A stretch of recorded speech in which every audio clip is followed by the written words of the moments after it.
میں تم اور بے نام خواہشیں ایپیسوڈ 6۔ زیان کے کمرے میں ہلکی سی روشنی چل رہی تھی۔ دروازہ کھلا تو نوکر نے دبے لہجے میں بتایا، صاحب اندر آ رہے ہیں۔ کچھ ہی لمحوں بعد بھاری قدموں کی چاپ سنائی دی۔ زیان کے والد کمرے میں داخل ہوئے۔ ان کی نظریں سیدھی بیٹے کے زخمی ہاتھ پہ جا ٹکیں۔ یہ سب کیا ہے زیان؟ یہ زخم کیسے آئے؟ زیان نے نظریں چرا لیں، ہونٹوں پہ ایک سرسی مسکراہٹ آئی۔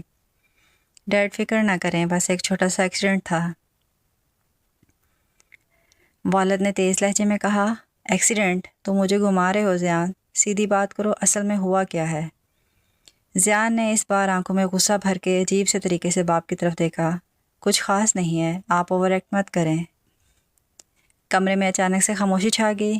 پھر اس کے والد نے موبائل فون اٹھایا اور فوراً سے عفان کو کال ملا دی۔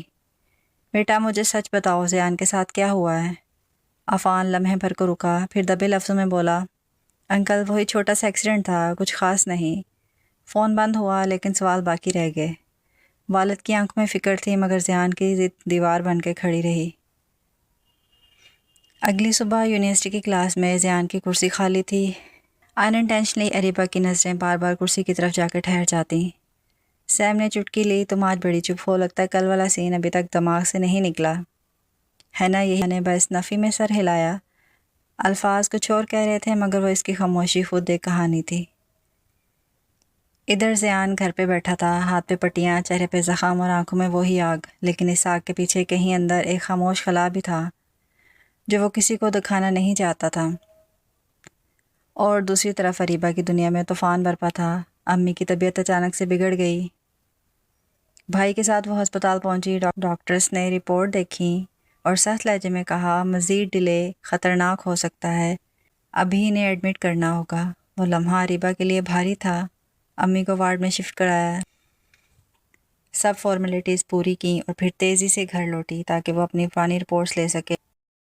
کمرے میں داخل ہو کر اس نے الماری کھولی، پرانے میڈیکل پیپرز، زرد پڑی فائلیں سب ایک ایک کر کے نکالنے لگی، لیکن اچانک اس کے ہاتھ میں کچھ اور آیا، کچھ ایسا جو میڈیکل رپورٹ سے الگ تھا، جیسے کاغذوں کے بیچ کوئی راز چھپا ہو۔ اریبہ کی سانس رک سی گئی اور دل بلا وجہ زور سے دھڑکنے لگا۔ وہ کاغذ نکالنے ہی والی تھی مگر فوراً اسے یاد آیا کہ امی ہسپتال میں اکیلی ہیں۔ اس نے ہاسپٹل والی فائل سمیٹی، کمرہ بند کیا اور تیزی سے واپس نکل گئی۔ الماری کا دروازہ آدھا کھلا رہ گیا اور اندر پڑے وہ کاغذ جیسے کسی کہانی کو چھپا کے بیٹھے تھے، ایک ایسی کہانی جو ابھی سامنے آنا باقی تھی۔ یہ سٹوری مزید انٹرسٹنگ ہوتی جا رہی ہے۔ پلیز میرے چینل کو لائک اور سبسکرائب کریں۔ آپ کا فیڈ بیک مجھے آگے بڑھنے کا حوصلہ دیتا ہے۔ شکریہ۔